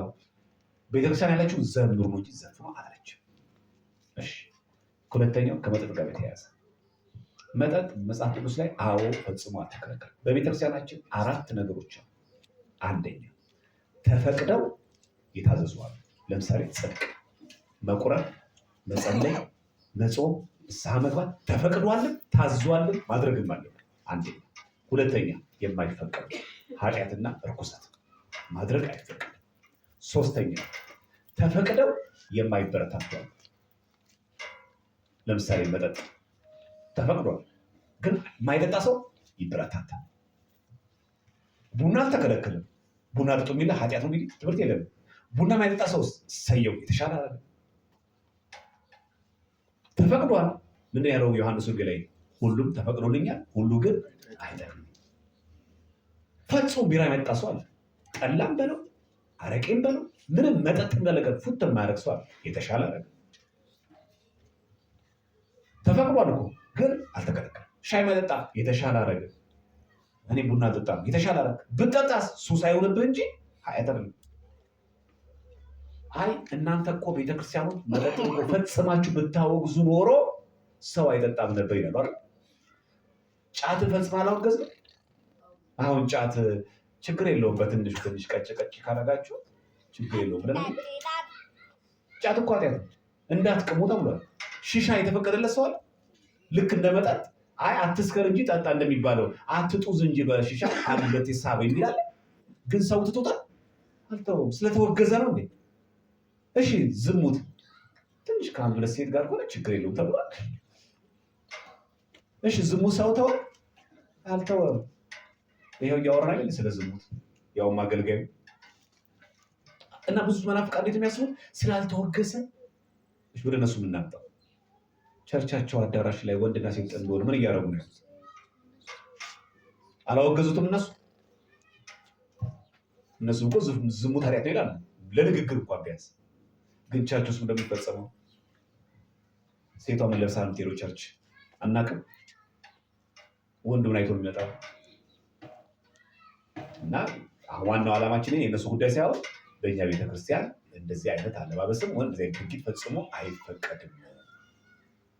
አራተኛው ደግሞ ተፈቅዶ ባታረጉትም ብታረጉትም የማይመሰገን ነገር አለ በእኛ ቤተክርስቲያን። አራተኛው አንደኛው የተፈቀደ ነው ጽድቅ፣ ሁለተኛው የተከለከለ ነው፣ ሶስተኛ ደግሞ ተፈቅዶ ማይበረታታ መጠጥ ቡና ተፈቅዷል ግን አይበረታታ። አራተኛው ደግሞ ብታረገው ማያስመሰግንም ባታረገው ማያስወቅስ። ለምሳሌ ይሄ ነጠላ አረንጓዴ ቢጫ ቀይ ሆነ ጥለቱ ቤተክርስቲያን ጎበዝ እንኳን አረንጓዴ ቢጫ ቀይ ያረገ መጣ ትለኛለች። እስኪ ስላደረኩኝ ደግሞ ቀይረው ይሄ ነጠላን አረንጓዴ ቢጫ ቀይ አድርጎ ትለኛለች። ስላደረኩትም አልመሰገንም ባለማድረጌም ደግሞ ሂዳተ ቀይረውና ነጠላውን አትለኝ። አይ ስለዚህ ቤተክርስቲያናችን አራተኛው ምንድን ነው? ብታረገውም ጽድቅ አይደለም ባታረገውም ኃጢአት አይደለም። አረንጓዴ ቢጫ ቀይ ጥለት የሌለው ልብስ ነጠላ ከለበሳችሁ ኃጢአት ነው ተመለሱ ምን አድርጋችሁ አንባል። ስላደረግን ደግሞ ጎበዝ ትጸድቃለህ አንባል። ስንት ነገሮች አሉ? አራት። ስለዚህ መጠጥ በቤተክርስቲያናችን ቢፈቀድም ማይጠጣ ሰው የተሻለ አረግ፣ ቢራ ማይጠጣ ሰው የተሻለ አረግ። ለምሳሌ ጥሬ ስጋ ተከለከለ። ጥሬ ስጋ ማይበላ ሰው የተሻለ አረግ ሰየው፣ ለጤናውም ጥሩ ቢያረገው ቢኮነን ነው ማለት። በእርግጥ እንትን ላይ አለ ቤተክርስቲያናችን መጽሐፍ አክሲማስ ላይ ብሩንዶ ስጋ አትብሉ ይላል። ብሩንዶ ስጋ ማለት ጥሬ ስጋ፣ የእንስሳው ነፍስ ያለው ደሙ ላይ ስለሆነ ጥሬ ስጋ ይፈቀዳል። ሶስተኛው ተአምረ ማርያም ላይ ነው። ተአምረ ማርያም እኮ በደምብ ስታነቡት መልሱ እኮ ዛሬ ያለ የታወቀ ኃጢአት ምክንያት ካልከለከለው በዚች ቀን ተአምሯን ሰምቶ ስጋው ደግሞ ይቀበል አይደል? ሲንግግሩ ሲተመለከቱ ምንድነው አሁን ጥፋቱ? እዚህ ጋር የታወቀ ምክንያት ኃጢአት ካልከለከለው ሶስት ናቸው። የታወቀ ነው የሚለው ይሄ የኛ ምክንያት አይደለም። ሳላገባ ሳልወልድ ምናምን የሚለው የኛ ምክንያት አይደለም። ንስሐ አልገባው ምናምን እሱ አይደለም የታወቀ ምክንያት። የታወቀ ሶስት ናቸው። አንደኛ ሐዘን ተናግሮ አይመጣም። ነገ እኮ አባቴ ይሞታል ብሎ ሲያቅድ። ሁለተኛ በሽታ ነገ እኮ እታመማለሁ ብሎ ሲያቅድ። ሶስተኛ ስትሄዱ ቤተክርስቲያን ስትሄዱ ስትመጡ እንቅፋት መታችሁ እግራችሁ ቢደማ አትቆሙ አይደል? ይቻላል ነው ከሰውነታችን ደግሞ ግን ነገ እኮ እንቅፋት ይመታኛል ብሎ ሲያቅድ የታወቀ ማለት ሶስቱ ናቸው። ሐዘን ተናግሮ አይመጣም፣ በሽታ ተናግሮ አይመጣም፣ እንቅፋት ተናግሮ አይመጣም። እነዚህ ካልከለከሉ ሐዘን ቢገጥመው አንድ ሰው አባቱ ቢሞት ጠዋት መጥቶ ይቆርባል። እሺ ጠዋት ልታስቀዱ ስትመጡ ካልጋ እንዳትነሱ የሚያደርግ ጭንቅላት የሚያጦዝ በሽታ ቢገጥማችሁ ትነሳለች። የታወቀ ምክንያት ማለት ይሄ በደንብ ስሙ። አሁን የታወቀ ኃጢአት ምክንያት ካልከለከለው አላየ። እነዚህ ሶስት ነገሮች ሐዘን ካልገጠመ ማለት ነው፣ በሽታ ካልገጠመ፣ እንቅፋት ካልመጣ በዚች ቀን ተአምሯን ሰምቶ ስጋው ደግሞ ይቀበል ካለ በኋላ እንደሚለው ስጋው ደግሞ መቀበል ግን ካልተቻለው ካልፈለገ አይ ብጥር ያለቃል። አለመቻልና አለመፈለግ አንድ ነው። እኛ ሁላችንም በየቀኑ አንቆርብም። ስላልፈለግን ነው ስላልቻልን ነው ነገሩን እንጂ በየጊዜው ስጋው ደግሞ አንቀበሉ ስላልፈለግን ነው ስላልቻልን ነው። ስላልቻልን አይደል? ብዙ ቆሻሻ ስላለብን ንስሐ ስላልገባን አይደል? እንጂ ስላልፈለግን አይደለም። አየህ ስጋው ወደው መቀበል ካልፈለገ አይደል? ካልፈለገ ደግሞ ኃጢአት ነበር ነው። ስጋው ወደው መቀበል ግን ካልተቻለው ካልቻልክ ምን መተህ አስቀድስ፣ ቤተክርስቲያን አትቅር። ስጋው ወደሙን እንደተቀበለ ነው የሚለው። ተቀብሎ ላይ እንደተቀበለ ይውልታል። አማርኛው በደንብ ስሙ። ስጋው ወደው መቀበል ካልተቻለው ነው እንጂ የሚለው ካልፈለገ አይደል። ስጋው ደግሞ ካልፈለግ ችግር የለውም። እሺ ተአምረ ማርያም ከሰማ ቆርባሃል አይልም። ካልተቻለ ምን ታደርጋለህ? አሁን ነገ ሁሉ እናስቀድሳለን። ሚካኤል ሁላችን እንቆርባለን። ምን ለምንድን ነው? ስላልፈለግን ነው። ስጋው ደግሞ አልቻልንም፣ አልተዘጋጀንም፣ ንስሐ አልገባንም። ብዙ ያላራገፍነው ነገር አለ፣ ብዙ ቆሻሻ አለብን። ግን ምን ይሆናል? ስለማልቆርብ ነው ብለህ ቤተክርስቲያን ግን አትቅር፣ ግድ የለምና አስቀድሰህ የቆራቢያንን በረከት ታገኛለህ። መተህ ቃለ እግዚአብሔር ከሰማ ተአምረ ማርያም ከሰማ ነገ አንተም ተረኛ ሆነህ መቆረብህ አይቀርም። ተስፋ አትቁረጥ ነው እንጂ የቆረበ ሰውና ተአምረ ማርያም የሰማ ሰው እኩል ነው። እንደተቀበለ ይሆንልኛል፣ ይደረግልኛል በማለት ቢሰማ አለ። አማርኛውን በደንብ አዳምነው። እዛው መልሱ እኮ እዛ እኮ አለ። መጀመሪያ ከላይ ያለችው ፍሬዝ መናፍቃን ቆርጦ ነው የሚያወጣት። ብዙ ጊዜ የታወቀ ኃጢአት ምክንያት ካልከለከለም ካልሆነ እንደሚለው ተአምሯን ሰምቶ ስጋው ደግሞ ይቀበል። ታዘዘ እኮ በቃ። እነዚህ ካልከለከሉ ተአምሯን ሰምቶ ስጋው ደግሞ ተቀበል። ተአምሮ ይበቃል አይልም። ከዚህ ቀጥሎ እንግዲህ ስጋው ወደው መቀበል ግን ካልተቻለ ካልፈለግ ካልቻልክ ካቃተ እንቅፋት ተገጠመ አልቆርብምና ብለህ ቤተክርስቲያን አትቅር። ባትቆርብ ማስቀደስ ግድ የለም። ተአምረ ማርያም ስማ መተህ የእግዚአብሔርን ቃል ስማ ግድ የለም። ነገም አንተ ትቆርባለህ። ምን ጥፋት አለበት አለ? ግልጽ ነው አማርኛ። እዚህ መልሱን እዛው ነው መልሱ። በቃ አንብበው በሉት። በቃ ለሚጠይቃ ሰው አንብበው። ሲጀመር ከዛ ቀጠም የሚለው ተአምሯን ሰምቶ ስጋው ደሙን እንደተቀበለ ይሆንልኛል። አያችሁ ንግግሮስ ይደረግልኛል በማለት ቢሰማ አይደል? ይሆንልኛል ምኑ መቁረቡ፣ ይደረግልኛል መቁረቡ። የነዚህ የቆራቢያን በረከት ያድርብኛል፣ ተአምረ ማርያም ሰምቼ መቁረብ አይቀርም ብለህ በማለት ብትሰማ ይደረግልሃል። ገብቷችኋል ሀሳቡ? ንግግሩ ራሱ በደንብ ራሱ ይነካል። ይሆንልኛል ይደረግልኛል በማለት ቢሰማ ነው የሚለው። ብትሰማ ተአምሯን ስትሰማ ግድ የለም የዛሬ አልቆረብኩም፣ እኚህ ሰዎች ቆርቧል አስቀንተውኛል፣ እኔ ግን ነገ መቆረብ አልቀርም ብለህ በማለት ብትሰማ ተአምሯን መቆረብ አይቀርም እንጂ ተአምረ ማርያም ስጋው ደግሞ የተቀበለ ሰውና ተአምሯን የሰማ ሰው እኩል ነው። እንደዛ ቢልማ ሪያሊቲ መሬት ያለው ተመልከቱ። ስንት እማሆች አባቶች እየቆረቡ ምን አሉ አባቶች ሲያስተምሩ ቄሶች፣ በቃ ምዕመናን ከቻላችሁ ቁረቡ፣ ካቃታችሁ ግን ተአምሯን ሰምታችሁ እሺ ችግር የለውም ብለዋል። አንዳንድ ሰዎቹ መሬት ላይ ያለችው ኦርቶዶክስ እንደዚህ አትልም የሚሉ ሰዎች፣ ያው መሬት ላይ ያለችው የትኛው ምዕመን ነው ቄስ ሄዶ ንስሐ ግባ ሲለው ወይ ቁረብ ሲለው አባ ተአምረ ማርያም እኮ ሰምቻለሁ ምን ችግር አለው ያለ ሰው አለ? የለም። አየህ መሬት ላይ እንደዛ አይልም እኮ ሲጀምር፣ እንደዛ ብሎ የተረዳ ኦርቶዶክስም የለም። እና ቁረብ ብሎ አንድ የንስሐ አባት መቶ ሲያናገራት ያችንና ያንን አባት ሲያናገራት አባ ሰምቻለሁ እኮ ተአምረ ማርያም ባልቆም ምን ችግር አለው ያለ የለም። ቆረበ። እኩል ቢሆን ኖሮ ተአምረ ማርያም የሰማ ሰውና ስጋው ደግሞ እኩል ቢሆን ኖሮ እኮ ሰምቻለሁ ምን ያደርግልኛል ባለ ነበር። እዚህ ያኛው አይተካው። በመጨረሻ ወንድማችን ያለውን ስንፍና የሁላችን ነው። ይኸው ቅድም ነገረን። በየቦታው ለምሳሌ በወላይታ አካባቢ፣ ሌላም ሀገር አካባቢ ላይ ያሉ ሰዎች በሃይማኖቶች ጠንካራ ናቸው ብሎናል። ይሄ በሁሉ ቦታ ያለ በነገራችን ለምሳሌ በትግራይ፣ በአማራ ክልል፣ በሰሜን ሀገራችን ክፍል ለጥ ብሎ ያለው ወጣት በእናንተ ዕድሜ ያለ ሰው ለምን አብዛኛው ምንድን ነው ኦርቶዶክስ ወንበር ይሰጠ ብሎ ክሬ ለጠሰሰው አጣ ትንሽ ጠጋ ሲል ወደ ከንቲባ ጽሕፈት ቤት ትንሽ ወደ ፖለቲካው ሲመሰገን ምናምን ክር ይበጥሳል። እኛ ጋር ደግሞ ክር ባይበጥስ እንኳን በትንሹ ከዚህ ይቀራል። እኛ ጋር እኮ ባለስልጣን ሲኮን ኦርቶዶክስ ሆኖ የቀበሌ ሊቀመንበር ከሆነ እሑድ ራሱ አያስቀድስም። የታባቱ ባለስልጣን ነው እሱ። ቅዳሴ አይመለከቱም። አጅሮቹ ግን ያቸው ከንቲባ ሆነው ሚኒስተር ሆነው አምልኮን ፈጽም ብለው ቸርቻቸው ላይ ገብተው እኛ ጋር አንድ ከንቲባ ቤተክርስቲያን ቅዳሴ ነፃ ለብሶ ካየ ነው ጉድ ፈላ። ትልቅ ተአምር ነው። ጭራሽ በማህበራዊ ሚዲያ እናዞረዋለን። ምን ይደርቃል? ግዴታ ነው። እዛ ከንቲባ ነው፣ እዚህ ክርስቲያን ነው፣ ግዴታ ነው። እና እባካችሁ በሌላ በረት ያሉ ላመጣችሁ ይገባኝ እንዳለው እንኳን እናንተ ልትወሰዱ ቀርታችሁ ሌላውን በረት አምጡ። ይሰማችሁ ነው። ከየት ነው የምትጀምሩ? ከገዛ ሰፈራችሁ፣ ከገዛ ጓደኛችሁ። ሾሌን መቀየር በጣም ትችላላችሁ። አሁን እነሱ እየሰሩ የተነሳ ተመልከቱ። አንዷን የቤተሰብ አካል ይቀይራሉ። እሷ ምን ታደርጋለች? ሌላውን ትቀይራለች።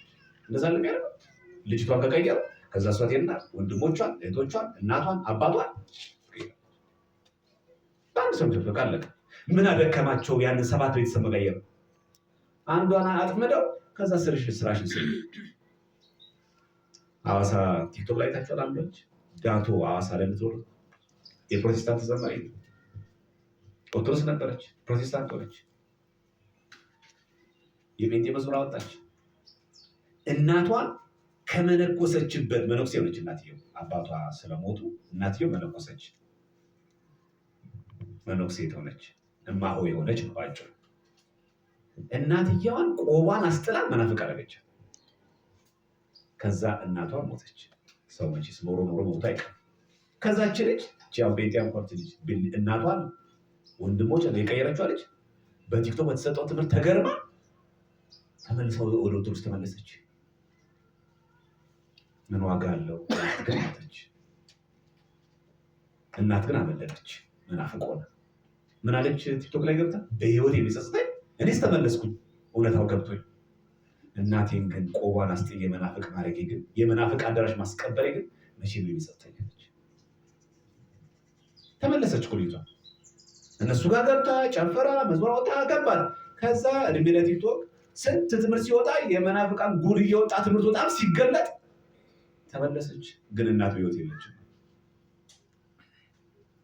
አንዳንድ ጊዜ የማይገኝ እድል አለ፣ አታገኙትም። አሁን ተመለሰች፣ አለቀሰች። እናት ትነሳለች ከሙታን አንተም የማታገኙ እድል አለ። ነገ በስራ እዚህ ሀገር ላትሆን ትችላለህ። አንቺ ነገ በስራ በትምህርት በተለያየ ምክንያት ላትሆን ትችላለሽ። የማታገኙ እድል ግን ዛሬ ባለው ተጠቅሙ። ማታናገሪያት የሰፈርሽ ልጅ፣ የማታናገሪያት የክላስሜት፣ ማታናግሯቸው ሰዎች በሙሉ ቀርባችሁ በስንት አናግሯቸው። መጀመሪያ ግን ይህን ለማድረግ የቤተክርስቲያን ትምህርት በሚገባ የምታውቁ ሰዎች መሆን አለበት። በደንብ መጥቀስ የምትችሉ፣ በደንብ ማውራት የምትችሉ፣ በእርጋታ መናገር የምትችሉ ሰዎች መሆን አለበት። ከስሜት ነፃ ወጥታችሁ ይሄን ማለት ሲችሉ ሰው ማለት ይቻላል። ስለዚህ ማድረግ ያለብሽ አንቺ እንኳን ልጁ ሊቀይርሽ ቀርቶ አንቺ ልጁ ሰብከሽ ኦርቶዶክስ አለ አቅም አለሽ እኮ ምን ያንስሻል? አንተም እኮ አቅም አለ። እንኳን በልጅቷ ፍቅር ተማርክ ልትቀይር ቀርቶ ልጅቷን እኮ አስጠመቀ ኦርቶዶክስ መግባት ትችላለህ። ለምን ትቀይራለህ? ምን የሚያሳፍር ሃይማኖት ያለ? ስለበዙ አይደለም፣ እንዳትሳሳቱ። ብዙ ስለሆኑ አይደለም፣ የኛ ስንፍና ነው የነጠቃቸው። ግድ የለሾች ነው እንጂ ቀርበን በሚገባ መወያየት የምንችል፣ ቀርበን በሚገባ ማስረጃ መቅረብ የምንችል፣ በሚገባ ለጥያቄ መመለስ የምንችል ከሆነ ሌሎቹ አይነጠቁም። በስራስ እንግባባለን። ለእናንተ ብዙ ላይ መለከት ይችላል። ይሄ ለህዝቡ የምንነግረው አንድ ትልቅ ሆቴል ሲከፈት ያ ሆቴል የኦርቶዶክስ ከሆነ እዛ ውስጥ የምንቀጥራቸው ኦርቶዶክሶች ናቸው አይደለም። ኤደን ውሃ የሚባል አለ። ውሃ ነው፣ ሃይላንድ። ኤደን ውሃ አክሲዮን ለመግዛት የግድ ፕሮቴስታንት መሆን ይጠበቅባቸው። ለማከፋፈል ተው፣ አክሲዮን አለ ለማከፋፈል ውሃ፣ የታሸገ ውሃ ጴንጤ እንኳ የለም። እንዴት እንደሚሰራ አይታቸው። ኤደን ውሃ ለማከፋፈል አክሲዮን ለመግዛት አለ። ውሃውን በአክሲዮን እኮ አይደለም ለማከፋፈል ሰው እኮ ነው። በመኪናቸው አካባቢ የሆናችሁ ፈቃዳቶች ለመውሰድ ከፋብሪካ ፕሮቴስታንት ምን ይጠበቅባቸው? ወርልድ ቪዥን አላየችሁ እዚህ አለ አይደል? እዚህ ወርልድ ቪዥን ለመቀጠር ዲግሪ ቢኖርም የሚያወጣው መንገድ ቢኖርም ከምታገለግልበት ቸርች ደብዳቤ ያስፈልጋል። ጴንጤ ለመሆን ጴንጤንም አይበቃም፣ ከቸርች ደብዳቤ ታመጣለህ።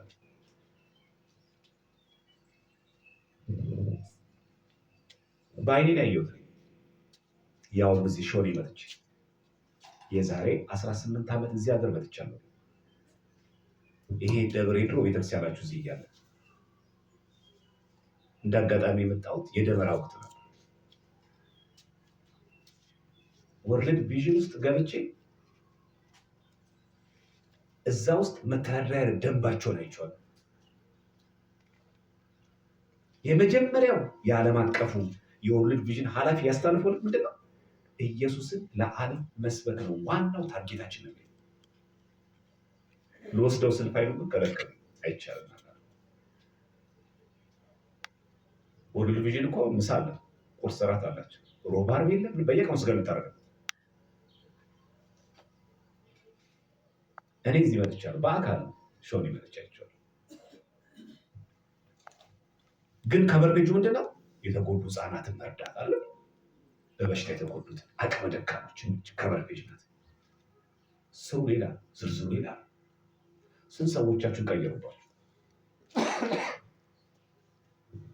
አሁን እኛ እንዴት እናደርጋለን? እኛ የልጆ የለንም፣ ግድ የለም። ቡቲክ እንኳን ስንከፍተኛ ኦርቶዶክስ ያ ትልቅ ፎቅ እንኳን ስንገነባ ጥበቃ ኦርቶዶክስ እናደርጋለን? አናደርግም። አስተናጋጆች ኦርቶዶክስ ስንት ስራ አጥ የሰንበት ተማሪዎች አሉ። ስራ ፈልጋ እኮ ክርኑ ተጥስቆ ሴታለች። እንጀራ ነዋ። ቤተሰቦቿ ምን ቤት አስተዳደር።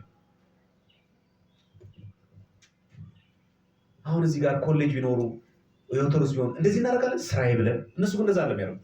ያንዳንዷ ቦታ ስራ ሲቀጠሩ ኢቭን እኮ የመንግስት ቢሮ ላይ እንኳን ራሱ እድገቱ ከሚሰጠው ለራሱ መጀመሪያ ያስቀድሙ።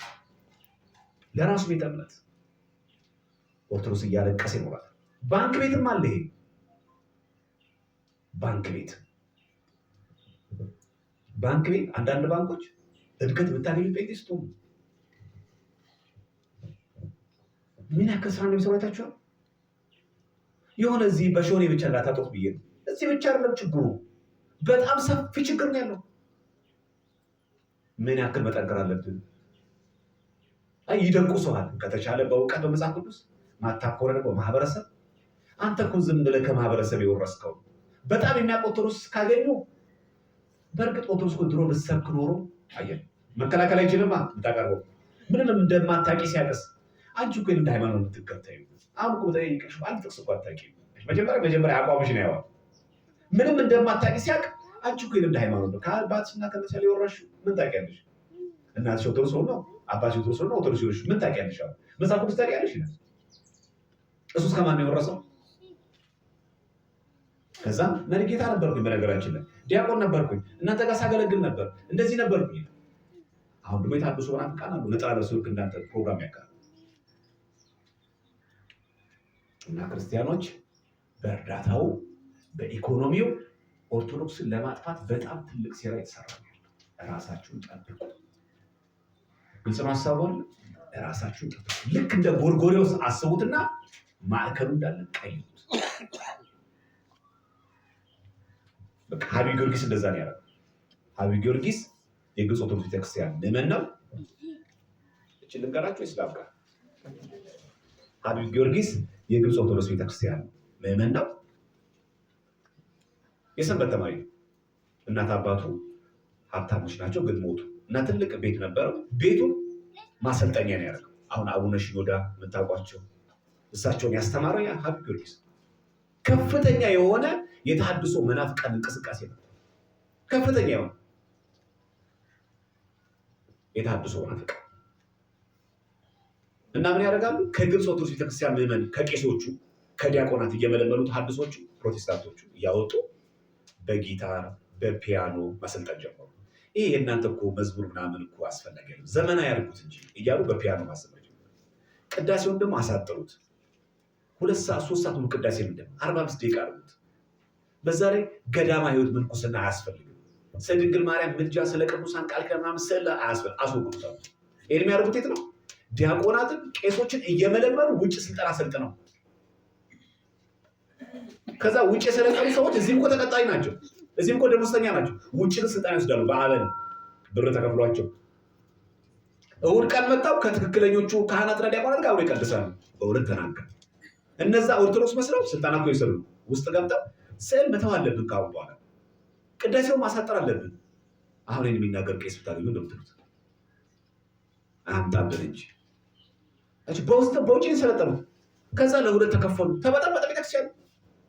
ከውጭ የሚሰለጥኑት በአንግሊካን ቸርቾች እና በሉተራውያን የሚሰለጥኑት እየመጡ እዚህ ስዕል አያስፈልግም፣ ቅዳሴው ማጠር አለበት፣ የድንግል ማርያም ምልጃ የሚባል ነገር አያስፈልግም፣ ስንክሳር ገድል የሚባል ነገር አያስፈልግም፣ ገዳማ ሕይወት አያስፈልግም፣ ታቦቱ አያስፈልግም። ምንድን ነው የምታካብሉት? ስጋው ደግሞ ምሳሌ ነው። ልክ አሁን ፕሮቴስታንቶች የሚሰብኩትን ነው። በዛ ላይ መዝሙራችን ዘመናዊ መሆን አለበት። በጊታር በፒያኖ መዘመር አለበት። ምንድን ነው የቀርፈፍ ያለ መዝሙር? ምንድን ነው የቀርዛዛ መዝሙር ዘምሩብን? ነቃ ነቃ በሉ። ይህ የሚያደርጉት ለማን ናቸው? ውጭ አሰልጥነዋቸው ወደ ውስጥ ራጓቸው። ከዛ የግብፅ ኦርቶዶክሶቹ እውነተኞቹ ከዚህ ስልጠና ከወሰዱ ከአስለኞች ጋር ውጊያ ተፈጠረ። ቤተክርስቲያን ሁለት ተከፈለች። ማን ይስበክ? አያችሁ፣ እንደዚህ ያሉ ዛሬም ይኖራሉ እኮ አይታወቅም። ከእናንተ ውስጥ ከቤተ ክህነቱ ከቀዳሲያ ከዲያቆናት ተደብቀው መናፍቃን ጋር ስልጠና ወስደው ይኖራሉ። የሁሉ ልቦና የሚመረምር ማን ነው? እውነተኛ እንዳለው ሐሰተኛ አለ። ከዛ ሀቢብ ጊዮርጊስ ዲያቆን ምን አደረገ? ለፓትርያርኩ አስፈቀደና እኔ ቤቴ ያለ አሁን ቤተክርስቲያን ማስተማር አልተቻለም። ቤተክርስቲያን ተቀወጠ። በቃ በሁለት ግሩፕ ተከፈለ። እውነተኞቹ አሉ፣ ሐሰተኞች ደግሞ አሉ። እነዛ ስልጠና የተሰጠናቸው ነው፣ በአበል ነው የሚከፈላቸው። ከዛ እውነተኞቹ ሄደው ሲኖዶስ ጋር ልክ አሁን እኛ ጳጳሱ ጋር እንደምንሄደው ፓትርያርኩ ጋር ጳጳሱ ጋር ሲሄዱ ጳጳሳቶቹ የዛ ሰዓት በመጠጥ በሴት ይታማሉ። በእንቅርት ላይ ችሎ ደግ ቤተክርስቲያኗ እንደዚህ እየተናጋች እነሱ ያሉት መጠጥ ላይ። ዛሬም እኮ እንዲህ ነው ቤተክርስቲያን ከላይ ያሉ ሰዎች። ይሄ ሁሉ የአርሲ መመን እየሞተ ምንም አይሞቃቸው አይበርዳቸው፣ ጉዳያቸው ማለት ነው። ህዝቡ ጠፋ አልጠፋ፣ ኦርቶዶክስ ቁጥሩ ሾሪ ላይ ጨመረ ቀነሰ፣ ጉዳያቸው ማለት ነው። ይሄ ችግር ድሮ ማለት ሀቢብ ጊዮርጊስ ምን አደረገ? ለፓትርያርኩ አስፈቀደና ቄርሎስ ስድስተኛ ይባላሉ እቤቴ ላሰልጥን፣ እናት አባቴ የተውልኝ ቤት አለ፣ ደገኛ እውነተኛ ልጆችን ላኩና በሚገባ አስተምሬ ታድሎ ቤቴ ለዛ አውዬ እናት አባቴ ባንክ ላይ ያስቀመጡልኝ ውረስ ያሉኝን ሀብት ለዚህ ስልጠና ላውለው ግድ የለም። ከዛ አቡነ ሽኖዳ ፓትርያርክ ሆኑ ማለት ነው። የ15 ዓመት እና 13 ዓመት ብፁዕ አቡነ ሙሳ የወጣቶች ጉዳይ ሊቀ ጳጳስ እሳቸውም አብሮ ልክ በእናንተ እድሜ። ከዛ ሀቢብ ጊዮርጊስ ቤቱ በደንብ አርጎ አሰልጠን ጀመረ። እውነተኛው በሚገባ የቤተክርስቲያን ትምህርት አሁን የምንማሩ በሚገባ አርጎ አስተማራቸው። ከዛ አቡነ ሽኖዳ እጅ አውጥተው ጠየቁ፣ ቆይ ምንድን ነው ይሻለኛል? አሁን እኛ አንተን አስተማርከን፣ ቤትህን ለቤተክርስቲያን አዋልከው፣ ከኛ የምንመገበው ምግብ ከእናት አባት ካተረፉልህ ወረሰው ካሉ ገንዘብ እኛን እያበላ አሰለጠንከን። እሺ አሁን ቤተክርስቲያን ሲሆኑ ስንሄድ ሲሆኑ እንደዚህ ሆነ፣ ምንድን ነው መፍትሄው? መነኩሴም ጠፋ፣ ትክክለኛ ጳጳስም ጠፋ። ምን ይሻላል? ምንድን ያለው ሀቢብ ጊዮርጊስ፣ ትክክለኛ ጳጳስ ትፈልጋላችሁ? እውነተኛ አባት ትፈልጉት? አዎ ሂዱና እናንተ ራሳችሁ መንኩሳችሁ ገዳም ገብታችሁ ከዛ ተሾማችሁ ጳጳስ ሆናችሁ ሲኖዶስ ግቡን አስተላልፉት። ይህንን ጥሪ ሰማ አቡነ ሽኖዳ። አቡነ ሙሳ ማጠገቡ ጓደኛቸው ነበሩ። አልዋሉ አላደሩ፣ ትምህርቱን ተማሩ። ልክ እውቀቱ ሲሱ ወደ ገዳም ገብተው መነኮሱ። ማን? አቡነ ሽኖዳና አቡነ ሙሳ። ሌሎቹ ገዳማዊትን አጠናከሩ፣ መነኮሱ። ከዛስ እነዛ ጳጳሳት እያረጁ፣ መቼስ ሰው ማያረጅ የለማ፣ እያረጁ በሉ ጳጳሳት ከገዳም ማን ተመረጠ? አቡነ ሽኖዳ። ምን ሆኑ? ፓትርያርክ። ከውስጡ ሲኖዶስ ውስጥ ገብቶ የነበረው ምንፍቅናውን ንቅልቅል አድርገው አወጡት። የእግዚአብሔር ስሙ የተመሰገነ ይሁን። ስራ የሚሰራው እንደዚህ ነው። ከዛ የተሐድሶ መናፍቃን በፒያኖን ዘምር ቅዳሴና ንቅልቅል። ዛሬ ተመልከቱት በሚዲያ ላይ አስቄጥስ ገዳም አለ። አስቄጥስ ገዳም ማለት ይሄ ፀጉሯን በጎች ታያላችሁ በሚዲያ ላይ።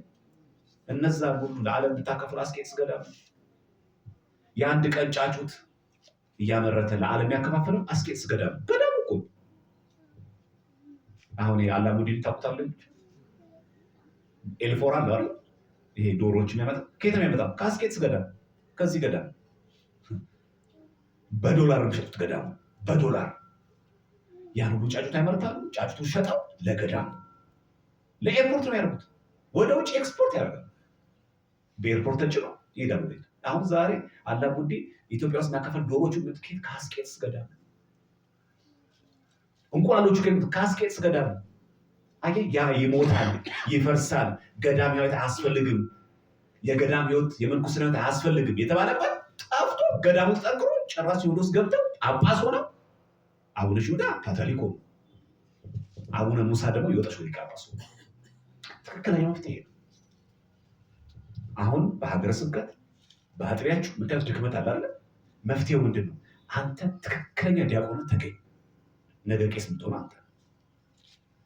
አንቺ ትክክለኛ ሴት ሆነሽ ጎበዝ ልጅ ሆነሽ ኦርቶዶክስ ልጅ አግብተሽ ከተቻለ በተግሪም ካልሆነ በቁርባን አግብተሽ የምትወልጃቸው ልጆች ልክ እንደ እሌኒ ኦርቶዶክስ አሳድጊ።